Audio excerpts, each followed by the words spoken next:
ఇప్పుడు వాళ్ళు వింటలేరు, వీళ్ళు వింటలేరు. ఇప్పుడు ఉన్న ఆధారం కూడా పోయేటట్టున్నది. మా నాన్న ఇంటి ముందు ఉన్నాడు, ఊళ్ళో జనాలు కూడా మేము ఉంచుకోమిగా. మా మాట ఇంటనో ఇక్కడ దానం చేసుకోవాలి, ఇక్కడ మాత్రం మా మాట వినకుంటే ఉన్న శవాన్ని కూడా తీసుకోవాలంటే ఎక్కడ వేయాలన్నా? ఇది మా ఇల్లు, మా ఆయన తీసుకొచ్చిండు, ఊళ్ళో నొప్పించుకొని మేము మాట్లాడుకున్నాం. ఇది మా ఇంట్లో వీళ్ళ ఇద్దరు అన్నదమ్ములు ఉంటారు, మేము ఒక్కలం కాదు. ఇప్పుడు వాళ్ళ అన్న కూడా ఒప్పించుకున్నాడు. మా అత్త ఉంటది, మా అత్త, మా బావ, మా ఆయన, మీన ఒక్కడు కాదు కదా, ఇద్దరు పుట్టిళ్ళు. ఇద్దరు ఒప్పుకుంటేనే మా నాన్న నేసిళ్ళు ఇక్కడ. ఇప్పుడు వాళ్ళకి మంచి కావాలి. ఇన్నిసార్లు శవాన్ని ఒక్కసారి ఎత్తారు, శవాన్ని ఇంటి ముంగట తీసుడు పెట్టుడు అయితే నాకు ఇద్దరు ఆడపిల్లలు ఉన్నారు, వాళ్ళకి ఇద్దరు మగ పిల్లలు ఉన్నారు. వాళ్ళకి మంచి కావాలి, మా పిల్లలకు మంచి కావాలి. ఇన్నిసార్లు శవం తీసుడు పేసుడు పెట్టకులన్న దయచేసి దండం పెడతానా, మీ కాళ్ళు మొక్కమన్నా మొక్కుతా ప్రతి ఒక్కరి. కానీ నాన్న శవాన్ని మాత్రం అన్నిసార్లు తీసి పెట్టి చేయకల్లి. అట్లా చేస్తే మాకు మంచి కావాలి, మా నాన్న మనశ్శాంతిగా ఉండాలి, మా నాన్న ఆత్మశాంతి కావాలి అంతే. నాన్న 30 years నుంచి అక్కడ సీనియారిటీ అక్కడ నుంచే చేసిండు జాబ్ కాబట్టి నాన్న వీళ్ళ గురించి పోరాడి ఇప్పుడు ఇక్కడ దాకా వచ్చింది. నాన్న చనిపోవడానికి కారణం ఏంటంటే వీళ్ళ కోసమే ఇంత పోరాడి ఇంత చేసిండు కాబట్టి ఆయన మనశ్శాంతి ఆయన ఆత్మకి ఉండాలని సరే ఆయనను ఓ 10 నిమిషాలు అక్కడ ఉంచితే ఆయన కూడా తృప్తిగా ఉంటుంది అన్న ఆలోచనలో మేము కూడా ఒప్పుకున్నాం. కానీ పోలీస్ వాళ్ళు ప్రభుత్వాలు వీళ్ళు ఒప్పుకుంటలేరు. మేము కూడా ఏం చేయలేకపోతున్నాం. ఇప్పుడు నేను ఆడపిల్లని, ఆ పిల్లగాడు ఎడ్డోడు, ఈయనెడ్డిది. ఇంతమంది మా నాన్న శవం మీదకి ఎగబడతా అంటే జరగండి అంటే కూడా జరిగే అంత కనికరం లేదు ఒక్కొక్కరికి. ఎవరినేమంటా నేను, ఎవరిని తిడతా? మేమే పుట్టేడు బాధలలో ఉన్నాం. ఆ బాధ కూడా చూస్తలేరు మీరు ఎవరు. పోలీసు వాళ్ళు చూస్తలేరు, ప్రభుత్వం చూస్తలేరు, వీళ్ళు ఆర్టీసీ వాళ్ళు చూస్తలేరు. ఏం చెప్పాలి? వాళ్ళు కొంచెం చెప్పారు, అది కూడా నాకు నచ్చలేదు. నేను నా మనసులో ఉన్నది చెప్తున్నా. మాకు ఇంకెక్కువనే చేయాలి ప్రభుత్వం. నేను ఆ 10 లక్షలు ఏమో ఇస్తానన్నారు, 5 లక్షలు ఇక్కడ ఎమ్మెల్యే సార్ ఇస్తానన్నాడు. అంతకు అది కూడా నాకు నచ్చలేదు. నాకు ఇంకెక్కువనే చేయాలి మా తమ్మునికి. ఇప్పుడు మా తమ్ముడు కూడా నాకు కూడా ఆధారం మా తమ్ముడే కదన్నా. రేపు నా పిల్లల పెళ్లిళ్ళు చేయాలన్నా వాడే, బొల్లు పెట్టాలన్నా వాళ్ళే, ఏది చేయాలన్నా మా తమ్ముడు ముందు పడంది, నా పిల్లల పెళ్లిళ్ళు కాదు. మా తమ్మునికి ఇంకెక్కువనే ఇవ్వాలి. మా తమ్ముడు ఏం చేస్తారో ఇక ప్రభుత్వం, ఇక మీ ఇష్టం. మాకైతే పొన్నం ప్రభాకర్ గారు ఇప్పుడు ఇంత ముందు సార్ నాతో మాట్లాడారు. అమ్మా నేను నిన్న నీకు చెప్పినా కదా, నీకు చేసేటి నీకు చేస్తానన్నా కదా, తమ్ముడు చేసేటి తమ్ముని చేస్తానన్నా కదా, నువ్వు నా మాట విను, ఎవరి మాట వినొద్దు. నిన్న నేను వచ్చి నేను మాట తీసుకొని పోయినా కదా అని సార్ అన్నాడు. మరి సార్ మళ్ళీ నాకు ఒక్కసారి మాట్లాడి ఆయన ఒప్పుకోవాలని నేను అనుకుంటాను, అందరి సమక్షంలో అంతే. నాకేం చేస్తాడు, తమ్మునికి ఎత్తాడు. అమ్మున్నది ఇప్పుడు, తమ్ముడు చూసుకునే అంత అదిగా అమ్మదైతే లేదు. తమ్ముడు చూసుకునే అంత తెలివైతే తమ్మునికి లేదు. నేనే చూసుకోవాలి అమ్మని కూడా. ఏం చేస్తారో ఇక ప్రభుత్వానికే వదిలేస్తాను, ఇంకా వాళ్ళ ఇష్టం ఏం చేస్తారో. మేమేం మా ఆయన ఏం నౌకరు చేసేటోడు కాదు, ఆయన ఏం సాఫ్ట్వేర్ కాదు, ఆయన ఏం అడ్జస్టోడు కాదు. మేము వ్యవసాయం చేసి బతుకున్నట్టోళ్ళమే. మాకు ఇంత పొలం ఉన్నది, చెలుకున్నది, పత్తి వేసుకుంటాం, వ్యవసాయం చేసుకుంటాం, అది కూడా పొత్తులనే. మాకేం లేదు, అదే పొత్తులనే అన్నదమ్ముల పొత్తులు వేసుకుంటాం ఏదున్నా. మాకు ఆధారం కూడా ఏం లేదు.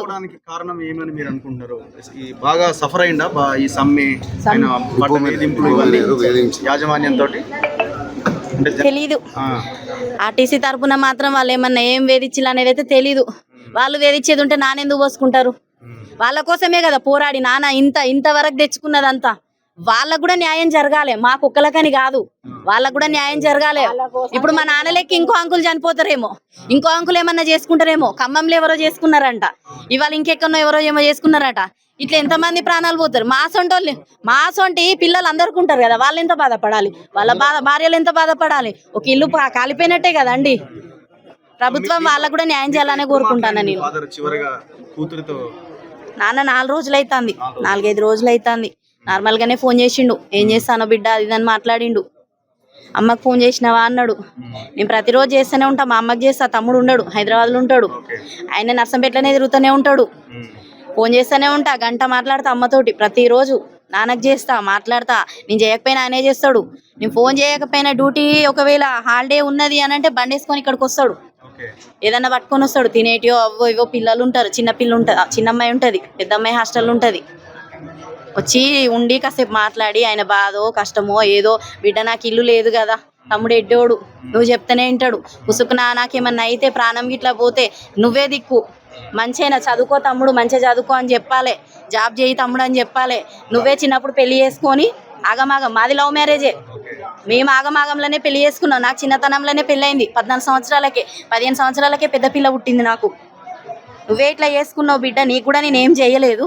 తమ్ముని చెప్పాలి, జాబ్ చేయాలి. రేపు నీ బిడ్డ పెళ్లి చేసేటోడు వాడే, నేను బోలు పెట్టేది వాడే.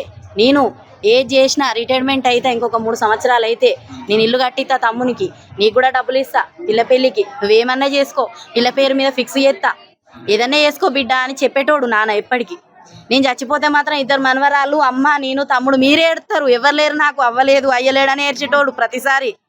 ఆయనకు కూడా కొంచెం బీపీ షుగర్ అటు ఇటు కొంచెం ఇక అమ్మకున్నది, ఇక వాళ్ళు కూడా కొంచెం ఏజ్డ్ అయ్యారు. ఆయన 55 years ఉంటారు. ఏం చేస్తారో మీకే వదిలేస్తాను. సో ఇప్పుడు మీరు ఏమనుకుంటున్నారు? మీరు అల్లుడు కదా, మీదే ఇల్లు ఇది. ఇప్పుడు ఏమనుకుంటున్నారు చివరగా? డిపోకి వెళ్ళనిస్తలేరు వాళ్ళు, సో వెళ్ళనిస్తారు కాబట్టి వచ్చిన పార్టీ వాళ్ళందరికీ కృతజ్ఞతలు.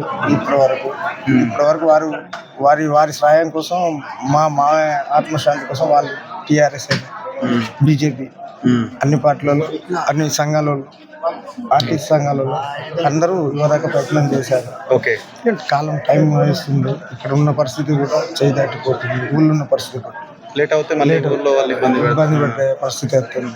కాబట్టి వాళ్ళందరికీ మీ ద్వారా వచ్చిన వాళ్ళ అన్ని సంఘాలకు, పార్టీలకు కృతజ్ఞతలు చేసి. న్యాయం జరగలేదు పూర్తి స్థాయిలో అంటున్నారు కదా, మరి ఎట్లా న్యాయం జరగడం కోసం ఇంత ప్రయత్నం చేసినా కూడా గవర్నమెంట్కి ఇంతవరకు స్పందన లేదు. అంతే, స్పందన లేదనే కదా మేము కొట్లాడేది. సంఘం వల్ల వచ్చిన అంటే వాళ్ళు ఇచ్చే 10+5 అదే చాలా ఎక్కువ అమౌంట్ లాగా వాళ్ళు ఫీల్ అవుతున్నట్టు. అంతే, అంతకు మించి ఇక్కడ జరిగేది ఏం అవపడతలేదు. ఉద్యోగం అంటే ఎట్లా తండ్రి ఉద్యోగం కొడుకు రావాల్సిందే కదా, ఆయన విధి నిర్వహణలో చనిపోయిన ఉద్యోగం వాళ్ళు కొత్తగా ఇచ్చేది అయితే ఏం కాదు, ఏం లేదు, వాళ్ళు ఏం లేదు.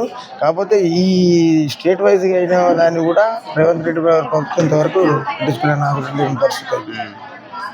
ఇలాంటి ప్రభుత్వానికి మనం చేసి ఇంత మా ఊర్లో ఇంతవరకు చరిత్రలో లేదు, డీసెంట్ ఊరు ఇది. ఇప్పుడు ఇలాంటి డిస్టర్బ్ లేదు. సరే, నాకు ఉన్న పరిస్థితుల్లో అక్కడి నుంచి తీసుకొచ్చే లేదు కదా అనే పరిస్థితులు మనం వేసుకున్నాం. దీన్ని కూడా ఇంత రాద్ధాంతం చేసి ఛాలెంజ్గా గవర్నమెంట్ ఛాలెంజ్గా తీసుకుంది. ఒక ఆర్టీసీ కాడికి పోతుంటే ఛాలెంజ్ తీసుకుంది. అది ఎందుకు ఛాలెంజ్గా తీసుకుంటుందో, ఎందుకు